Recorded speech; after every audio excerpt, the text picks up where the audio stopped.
4-minute mile, I was still working on breaking the 5-minute mile. However, in 1965 in Wichita, Kansas, Jim Ryan became the first high school student to break the 4-minute mile at 3:55.3, a record that has stood for 36 years.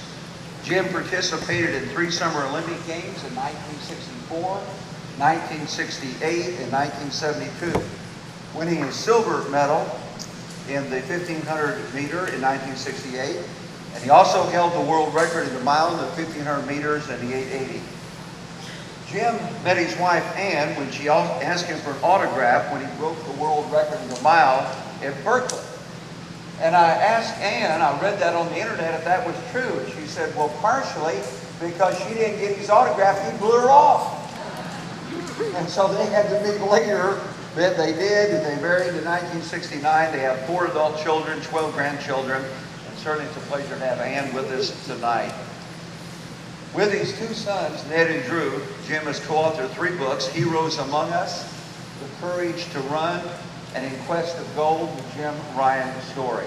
He's graced the covers of many sports magazines, Newsweek magazine, 7 times was on the cover of Sports Illustrated. In addition to his athletic accomplishments, Jim has been active in politics. He served in the U.S. House of Representatives from 1966 to 2007 in the 2nd Congressional District in Kansas.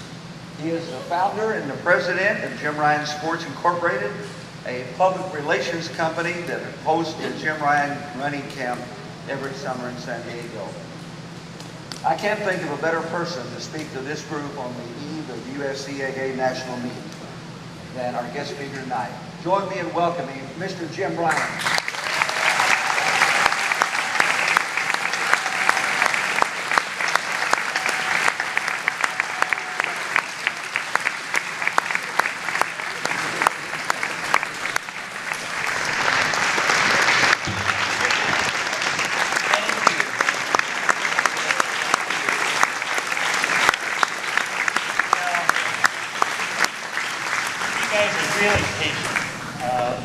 You have a great race tomorrow, and yet you're still here. And so I want to thank Kenny and all of his hard work, his staff, April as well, for the sacrifices she's made.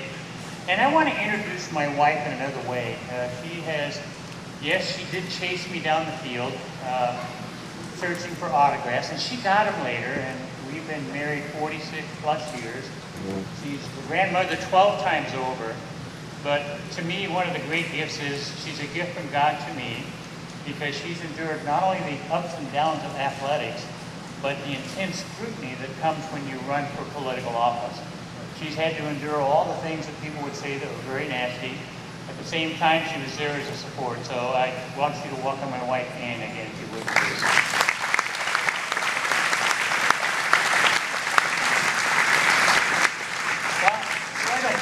I'm going to have a couple of resources available for you later. If you're interested in, and Ken mentioned this, one of our books, The Courage to Run, I have some copies here. If you're interested in purchasing and having a copy signed, maybe it's a birthday, maybe it's a friend, maybe it's for your coach, for your mom or your dad. And then we have a limited number of these small pictures, which you're welcome to have as well. I want to go back a little bit, though, and begin in Wichita, Kansas. That's where I grew up. I was a young boy who experienced measles at a young age. And as a result of the measles, I lost approximately half of my hearing. And during our marriage until later on in life, Ann served as my hearing aids. And I often missed the things our children would say. But along the way, I found hearing aids, and I still wear them now. And it's wonderful because when you've got a 50% loss, you miss a lot of things. So I began working with the company, developing a program called Sound of Success. And what it would mean is that I would go into a city, and I would work with the media. I would run a short foot race, perhaps from one side of this hangar to the other, with young children, ages maybe 8 to 12, and I'd always lose those races. And then I sit down and talk with them about hearing, and that hearing impairment doesn't have to keep them from excelling in sports. And then I would show them a race, and you're going to see this in just a moment. It's a race set in black and white. Anybody remember ABC Wide World of Sports? Yeah. See, now some of you won't. The guys that are clapping are my generation. I mean, you're used to ESPN, and all that stuff, but before all of that started, Wide World of Sports was in Bakersfield, when I ran a record of 3:51.1. And so on that day, as I'm visiting with the children, they see this race. And I dismissed them after they watched this race, and there's one little boy in a chair still sitting there when everyone's dismissed. And so I go back and I sit down with him as an adult. Your knees come up into your chin, and I say, "Is everything okay?" I put my arm around him. I think, just sit beside the guy. It's a world record holder, multiple covers of Sports Illustrated. He's got to be impressed or something, So I said, "So what was it about that film that impressed you?" And he looked at me very straight faced and he said, "I've never seen black and white television before." And then he got up and left. So I would like to introduce to you 1967, Bakersfield, California, ABC White Logo Sports and black and white television.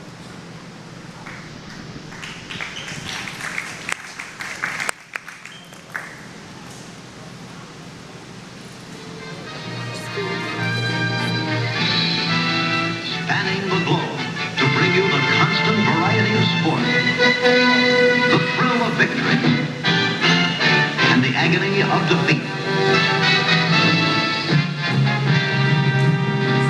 The human drama of athletic competition.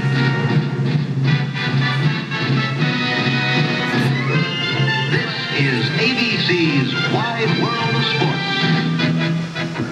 I'm Jim McKay, and with me is our track and field expert, the first man ever to run less than 4 minutes indoors, and one of America's all-time great middle distance men, Jim Beatty. Jim, this should be a great meet, I think, don't you? Jim, it's probably the outstanding meet of the year in this country, anywhere in the world. Of course, we got Jim Ryun, the great Jim Ryun, for the 1 mile run. Eager to get under the 350. This might be his last, particularly on American soil, to reach that goal, the sub 350 mile. You can always get the feeling, too, that this crowd has come for that purpose, hoping for a world record in the mile, and conceivably also in the 220, where the fabulous Tommy Smith of San Jose State, will be going against Jim Hines, and we have Charlie Green in the sprints. My goodness, we have Bob Seagren in the pole vault. Ralph Boston is here. As Jim said, just a tremendous all-around field, so let's get right to the action. And now the classic event in any track and field meet in the United States, the mile run. The world record, of course, 3:51.3, set by Jim Ryun of the United States. That also is the American record, the AAU lead record, 3:55.3, set by Jim Ryun at San Diego in 1965. Running in lane 1, that's closest to the rail, and they're all milling around there, will be Jim Grella. There he is on the right of your screen right now. Multnomah AC this time, Jim. Running next to him on the start, at any rate, will be Jim Ryun, and there he is turning around to face you with the Kansas shirt. Next to them will be Ed Dean. There's Jim Ryun and Grella. And there, Ed Dean, he is former Notre Dame runner. We almost saw him steal an indoor race. Run down the rest of the field. It's Sam Baer of Penn State, Dave Wilborn of Oregon, Harry McCallum of the Air Force, Martin LaQuarrie, the sensational New Jersey high school youngster, Tommy Van Ruden, Tim Danielson, and Roscoe Devine. That is Jim Ryun, quite surprisingly, going to the front, wouldn't you say? Jim, he might be en route to what we've suspected all along, that he can run the 350 for the mile. Boy, he just jumped off that start and looked like a man determined to do something here tonight. Well, Jim, he knows that there's no one in the race that can beat him at 1 mile.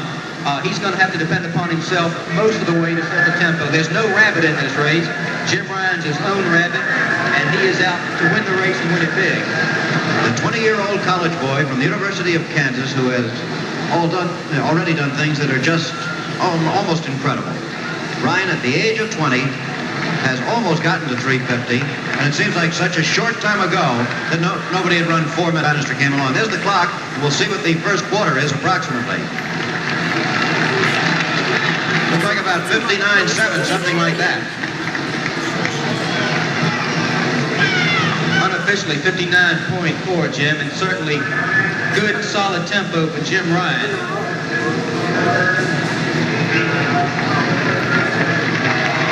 I'm sure that he would like to come through the half mile at least no worse than 1:59. Tim Danielson is second right now. Ed Dean is third.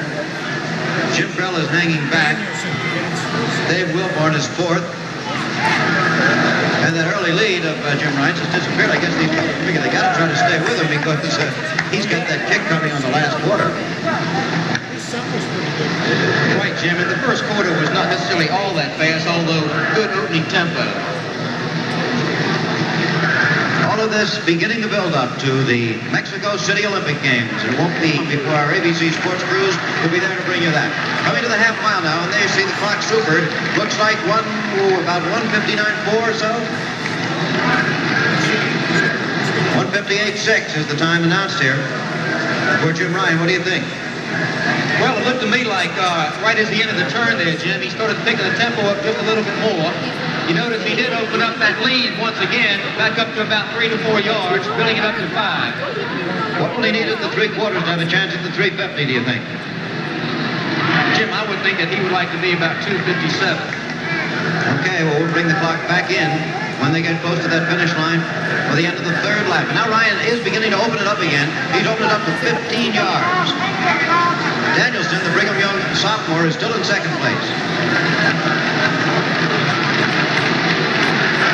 Now the crowd beginning to pick it up. Here's the clock back in again. Let's see what it is when he gets to the line.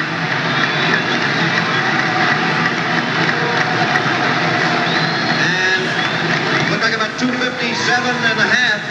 Just about on the head, right in the area of 257, Jim. He's got a shot at the 350 mile. Yes, he does. It's not unusual for him to run 53 seconds or better on the last leg.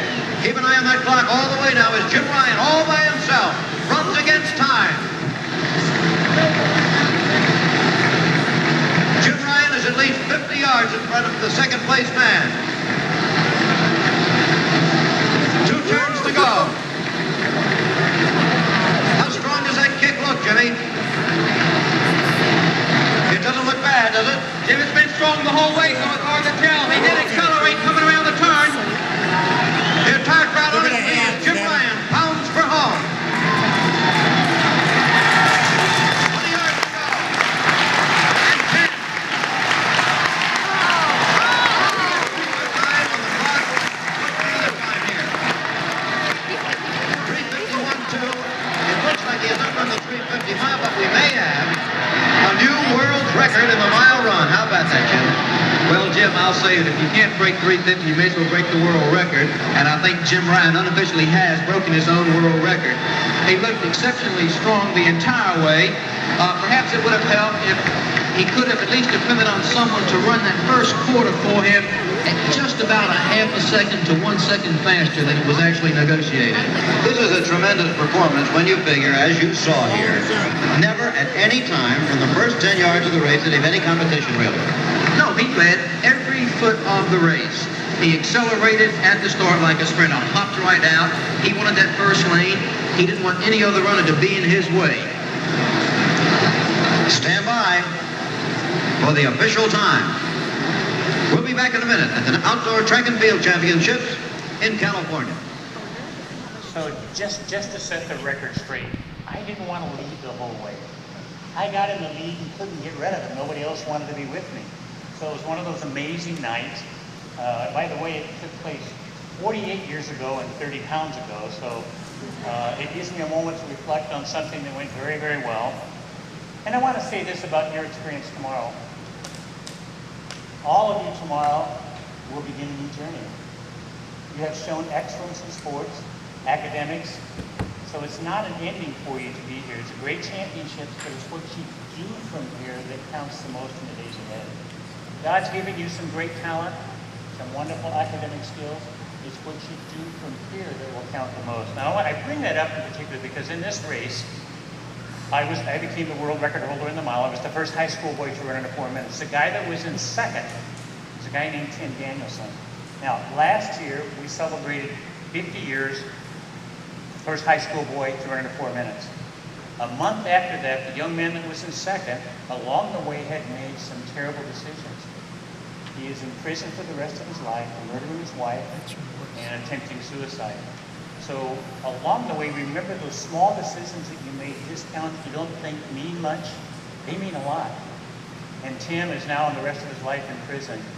And you have that future that starts again tomorrow. So you've seen what was a world record, and I'm grateful for that. But let me go back kind of to the beginning to explain a few things to you, because I grew up in Wichita, Kansas, and I was one of those guys in grade school that you would commonly know as a nerd.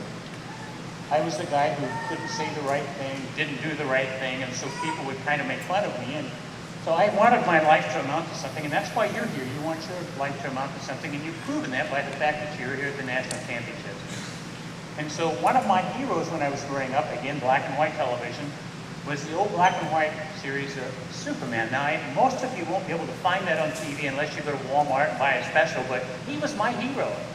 And so one day when the television show was over, I wanted to become just like him. I wanted to rescue the pretty girls and capture the bank robbers. And so I went into my mom's cupboard and got the tallest glass that she had, inspired and psyched up that I would have a formula made out of my mom's refrigerator and spice cupboard that would give me the same powers as Superman.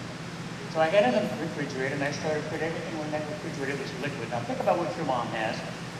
I put everything in there: ketchup, mustard, pickle juice, Tabasco sauce, milk, Coke, anything that was in there.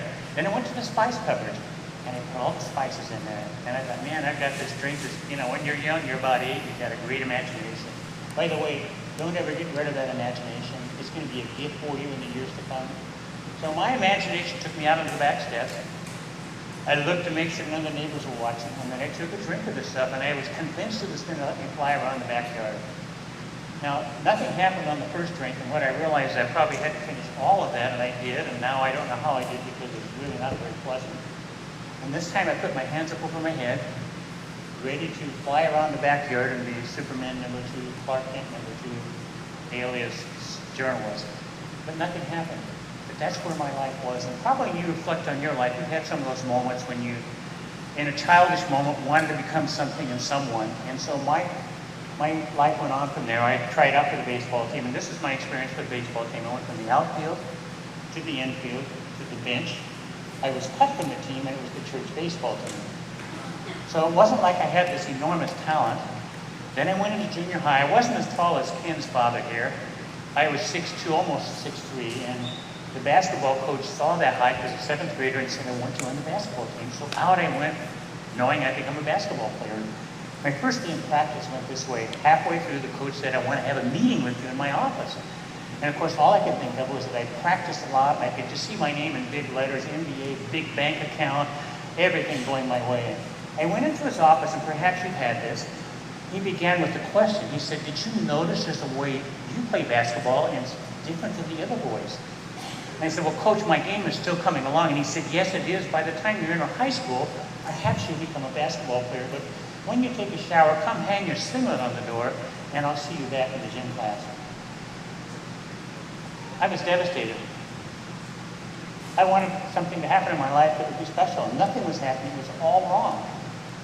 I will tell you, and it'll come out a little bit more as I go along here, failure is your friend. It's a hard taskmaster. The failure will teach you that life is not always going to be easy for you. So learn those lessons. When I served in Congress, I'd often go back to my district, and I would go into a classroom where the teacher would tap me on the shoulder and say, we've got a great program. We have a no-cut sports program.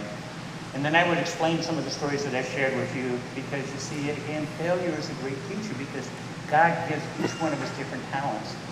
And if I hadn't failed, I wouldn't have found out what you just saw tonight. I did try out for the junior high track and field team. I didn't make the team, but here I'm a little smarter. One coach, many events, 50-yard dash is what they had for a sprint. I was a sprinter until the coach came and did what you would call a cut. I realized he was cutting the team, so I became a hurdler. And when he was ready to cut the hurdlers, I became a pole vaulter.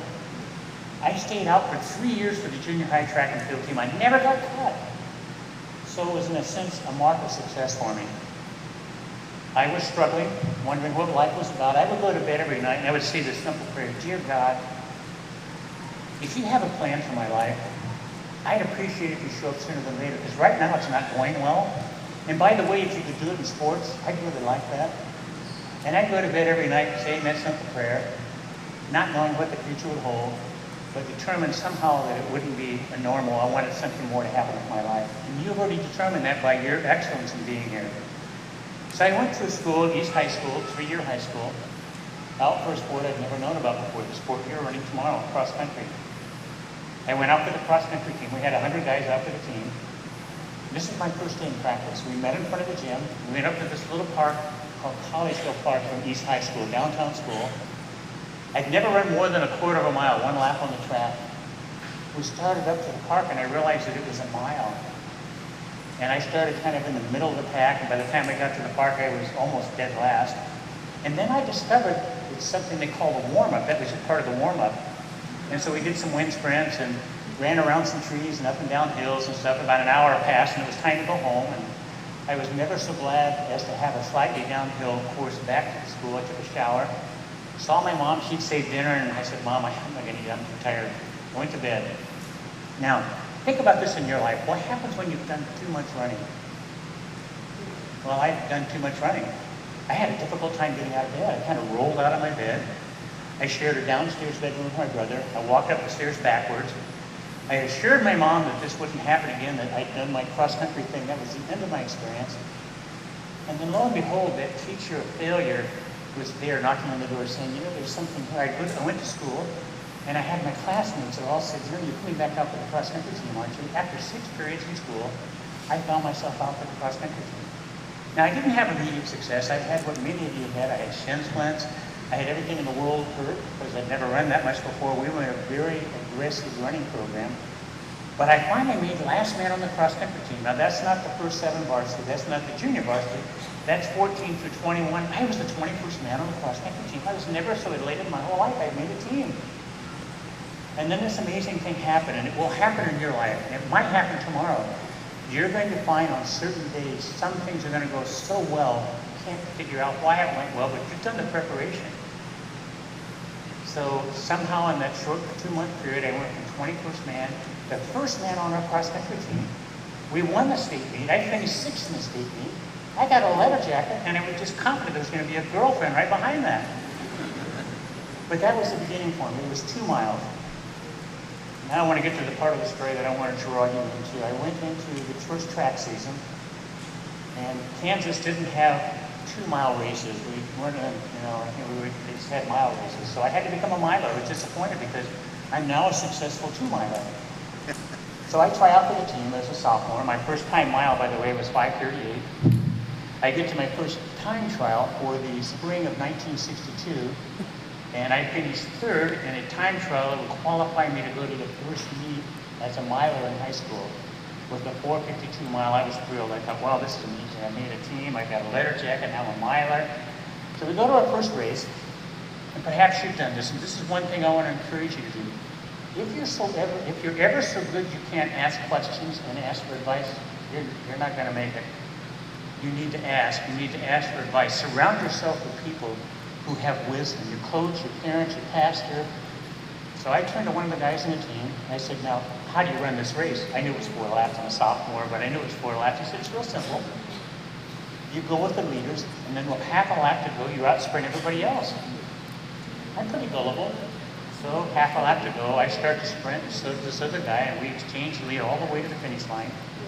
He's the more experienced runner. By that I mean at the finish line, he leads and wins the race. I finish 2nd.